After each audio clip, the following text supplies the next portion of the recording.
Hello everyone, hello students, welcome to Sony Knowledge Academy. I am your teacher, you guider Manisha Soni. In this video we will discuss about health.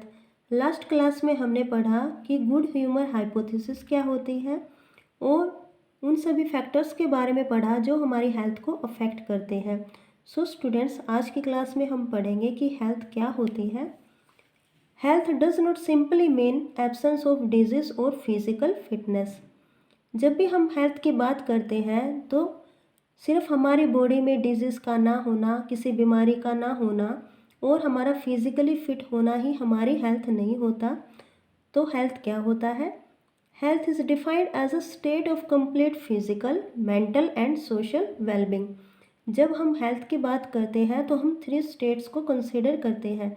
पहली होती है physical health, second होती है mental health और third होती है social health.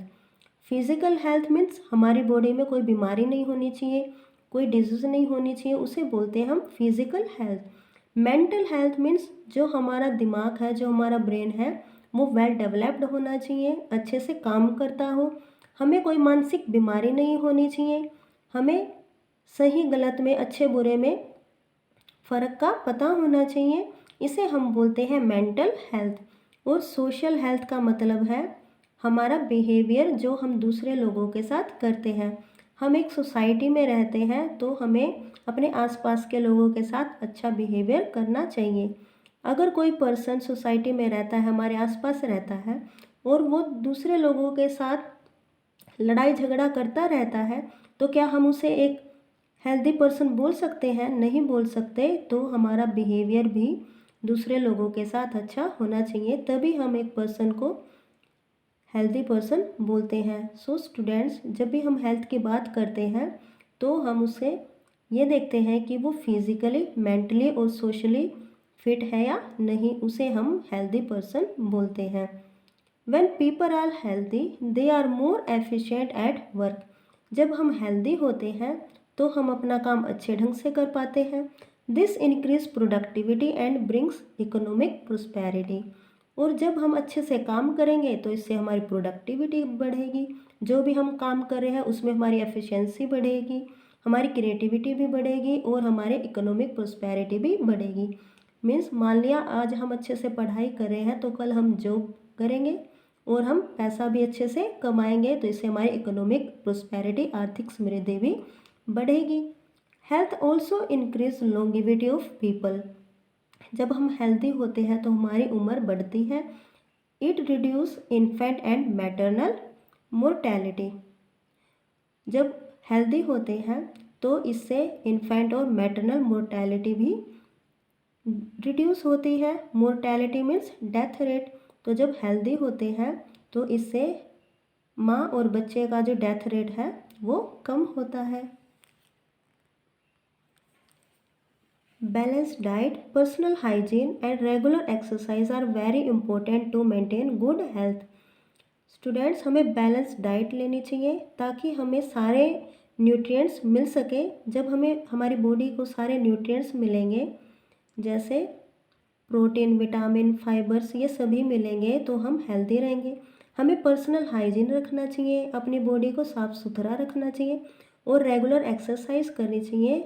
तो हमें एक जो हमारी हेल्थ है वो अच्छी रहती है। जो योगा है वो बहुत अच्छा होता है। योगा हमें फिज़िकली ही नहीं, ये हमें मेंटली भी हेल्दी रखता है, तो हमें योगा करना चाहिए। Awareness about disease and their effect on different body functions, vaccination, immunization against infectious disease. Students, हमें पता होना चाहिए कि जो बीमारियां होती हैं उनके बारे में हमें जानकारी होना चाहिए। ये भी पता होना चाहिए कि ये बीमारियां हमारे बॉडी फंक्शंस को कैसे अफेक्ट करती हैं, ये भी पता होना चाहिए। हमें वैक्सीनेशन के बारे में पता होना चाहिए, इम्यूनाइजेशन के बारे में पता होना चाहिए। वैक्सीनेशन हम करते हैं जो इन्फेक्शियस डिजीज़ होती हैं उनके लिए करते हैं, जैसे अब कोरोना के लिए वैक्सीन आई हुई है।